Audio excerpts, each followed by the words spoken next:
How are you guys? It's Taylor from Tauranga Cars, and today we're looking at a Toyota 86 GT, and this one here is a 2016 model. It's just done over 105,000 Ks and is coming on a great set of Michelin tyres all round, 17-inch factory alloys. This one's got the TRD body kit on it, TRD front bumper, TRD spoiler with the ducktail, and these nice little additional bits here to make it look quite different to the standard. Very nice all round. Got the skirts on it, TRD skirts, got TRD accents on everything as well. Interior wise, it's in very good condition. Really lovely seats with a little bit of a red accent on them. We've got cruise control in this one, paddle shift. We also have the really good climate controls here. Pretty standard stereo unit in this one, but we can always throw an upgrade in there if you want to pay a little bit extra.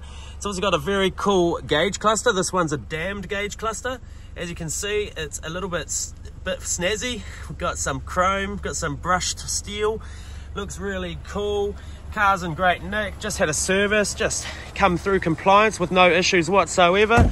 As you know, they handle incredibly well. One of the best cars to drive on the road, and they will always make you excited to go out for a drive, even if it's just down to the shops to grab the missus some milk. And yeah, we're really happy about this one. Looks great, came up well, just came back from the groomers. Should be on the yard from now. Cheers.